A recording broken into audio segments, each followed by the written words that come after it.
I'm gonna let it go a little bit so I know it's going. Welcome back to the Jock of All Trades podcast, where we like to talk to athletes about their experience of being an athlete. And today I have with me a UWF football player, Javon Newton. Why don't you go ahead and tell us a little bit about yourself, Javon? I'm from St. Petersburg, Florida, born and raised. I went to Clearwater Central Catholic for high school.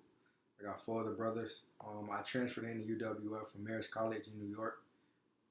I'm a junior on the football field, but I'm a senior in the classroom, and I will be graduating in the fall of 2021. Okay, so you said you're a junior on the field, but you're a senior in the classroom. So are you gonna stop playing?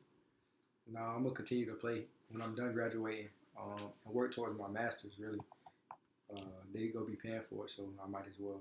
Yeah, see, the only reason, so I had that same option. I'm a senior in the classroom. I could keep going if I want to. I still got a year of eligibility, but the only reason I decided not to is I feel behind, man. I'm 23 years old, still in school. I feel like I need to go start my life. And then even if they were paying for my degree, they were going to pay for a semester of my master's degree, which is good, yes, because maybe I could use that in the future. But I just felt like I want to go get started now. I want to get moving. But anyway, so and when did you start playing football? How was that journey? I started playing football in fourth grade.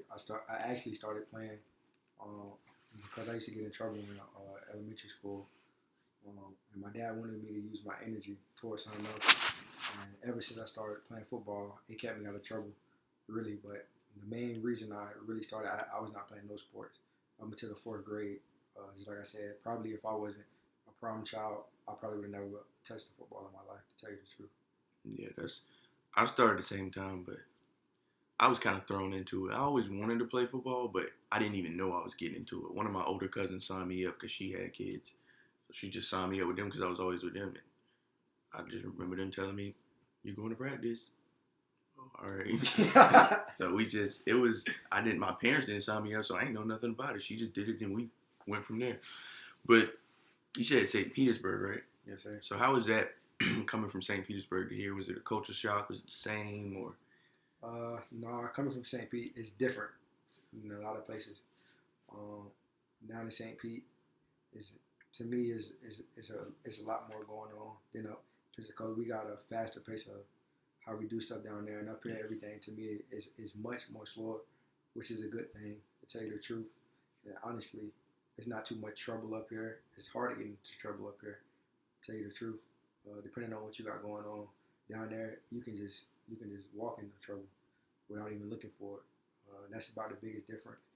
And also, the people up here, they're much more kinder and approachable than people down there as well. Most definitely. Yeah, I definitely agree with that. Down south, I used to tell people, and so I went to school in Iowa before I got here. I used to tell people back home, back in Iowa, we don't, in Florida, we don't speak to people. At least down south, we don't. We don't speak to people. You mind your business. You stay out of other people's business. When y'all walking on that sidewalk, you don't wave. You don't say, hey, what's up? You don't stare at people trying to get your attention. You mind your business. That could get you in trouble alone. So that was that was definitely a culture shock up there because it would be people that I'd never seen before, and they were waving at me. I'm talking, I'm on the sidewalk, they're in their car waving at me. Definitely. We're not even close to each other, they still waving. It was weird to me. I was like, I know you. Like, so yeah, it was definitely a culture shock going from here to Iowa and back here. Even when I came back here, I was assuming that when I come back, I'm in Florida. I'm back home. But when you get here, it's totally different from where you're from. It's North Florida and South Florida is totally different. The culture is so different. So, man, what was your journey to get to UWF? I know you went to a couple schools before you got here. So, what took place? After my senior year, I went to Marist College and schooled up in New York. The first semester went by good and all of that. They're a Division One FCS school, so they didn't give out full scholarships. And my parents they told me they didn't want to keep paying that because Marist is a private school, so the cost of tuition was much more than what other public universities were. So they told me I think they thought I should enter the transfer portal, so that's what I did in UWF. They was recruiting me in high school as well. They wanted me to come here, and then as soon as I entered the portal, Coach Shinnick, Coach Doolin, they started talking to me, and then that's what made me decide to come here. Also, it was closer to home, and I'm on an academic scholarship, so they're paying for my school, so it made the most sense to tell you the truth. Dang, I didn't know you were on an academic scholarship. Yeah, I didn't know that. So, and so you coming from the school you were at, coming here, was there a big culture shock with the teams? Like, was there a big difference in the teams and Yeah, going from here to there? in New York, we had much more. I would say the team up there, they was much more looser.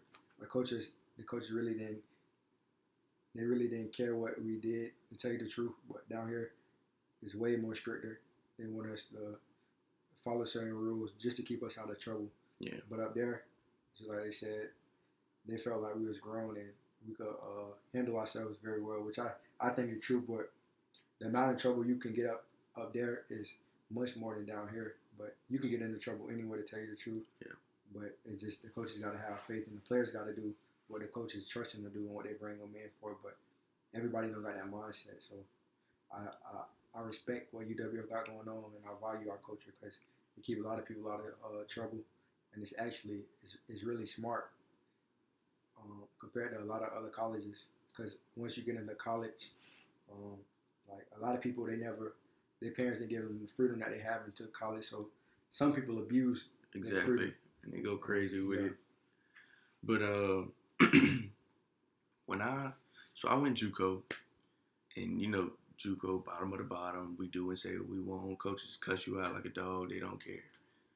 I went from that to UWF. So I was like, when I came on my visit and they were like, oh yeah, we have a no cussing policy and all of this stuff, I'm like, there's no way. This is a football team. We are violent. There's no way they're not going to let us cuss and argue and fight, because I had fights at my high school teams. And then when I went JUCO, it's older people. I said, I know we fight more now. So when I got here, there was really no cussing. They have rules and things that you got to write down and know. You get quizzed on it. You do bad on it, you in trouble. Like, I've never seen a program like this. And at first, I didn't respect it. I didn't want to do it. I don't want to do any of it. But then, like, as you see, like, this is really helping us. Like, he tells us he wants us to be better husbands, fathers, sisters, brothers, whatever you want to call yourself.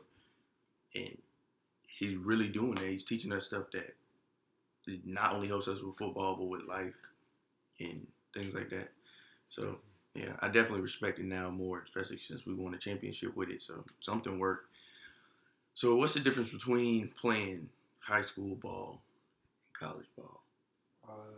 To me, the speed of the game, definitely, it moves at a much quicker pace. When I mean much, I mean like the difference is very it's unreal, the difference, because Yeah, you see definitely. you think you fast in college, and then once you get high school fast and college fast are two different Totally different thing. two totally different. But this is the speed of the game. Everything else, like the physicality, that'll come. But just getting down, once you get down the speed of the game, and then also the film, you need to watch film when you're in college. In high school, you can get by with a lot of stuff. Yeah. But if you don't watch film, you're not gonna get away with much of nothing. And then also understanding the scheme, like the defensive scheme, and then the offensive scheme. That's one of the big things too. Because in high school, like I said, everybody wasn't like around the same talent. But now in college, you got everybody around the same pace. So understanding your scheme and understanding what your opponent's trying to do, that'll separate you from a lot of players. Yeah, the one thing that shocked me was how technical football can get. The knowing of the scheme, knowing when you can check out of something, knowing when you have to check out of something, knowing your hand placement when he decides to flip his hips this way or that way. It was knowing your gap, knowing when your gap switches. Your gap can switch mid-play. Your gap switches if he calls a blitz for somebody that's next to you. And that was crazy to me, because in high school, when the coach called a play, that was it. We may have one check. That was it. And then when I went JUCO, it was also easier. We had checks, but there were no. A lot of it is on you at UWF. You got to know your checks. You got to know what the person in front of you is calling. You got to know everything. You got to know what the lineman in front of you are doing, because if they call a check, you got to know they check to know, okay, my gap just changed mid-play or 0.2 seconds before the snap just hit. So the technicality of the game surprised me a lot, and how much studying you have to do. You can't just know your position. You got to know the linebacker next to you. You got to know if he blitzing, because you got to fill him in. You got to know if one of these linebackers are merging into the gap that you think is yours, because you got to go get the gap that he just left from. It's so technical, and that just blew my mind how technical this stuff is, because I did not know it was at that level. Definitely. So what was your biggest achievement at any level, whether it was when you started at 4 years old, to middle school, to high school, any level? My biggest achievement definitely was winning a national championship. I won a couple of championships in Little League, but really not too many people even get a chance to go to college and play football. So just that alone was an achievement. But winning a national championship, a lot of people definitely can't say they did that ever. Yeah, most definitely. So what were the championships you won? Because I won a championship in Little League also. So how was yours, like, organized? How was it set up? How we did it down there, we played local. We go local.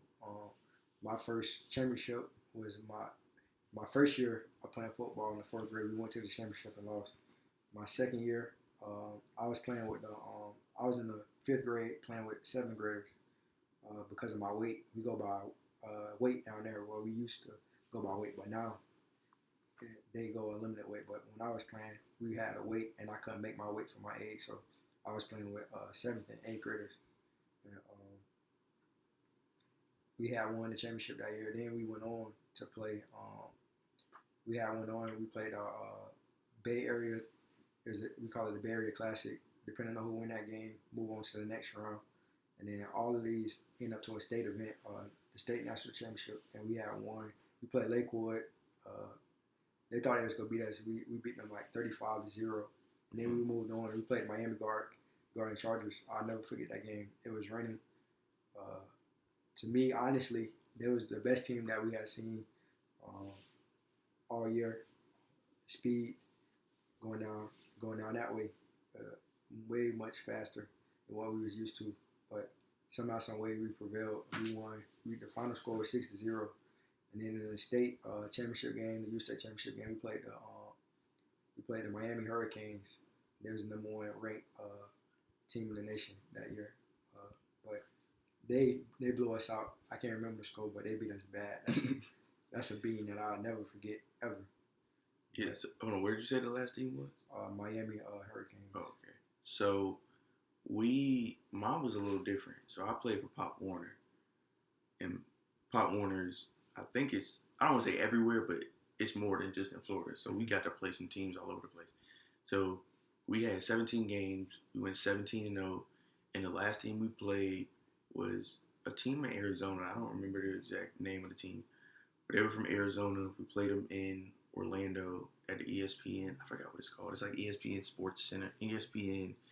I forgot what it is, but it's in Orlando. It's right next to Disney. They have a lot of basketball tournaments, volleyball tournaments. They got football fields out there, and that's where we played them. We ended up winning. But yeah, that's pretty much the same thing. We did the same thing. We played teams that weren't right next to us, just locally. But yeah, man, I appreciate you appreciate you coming on the podcast. Yes, sir. Thank you. Appreciate it. It was a good talk. Well, thanks for tuning in to the Jack of All Trades podcast. I'm your host, Jeremy. This is Devon Newton. We out.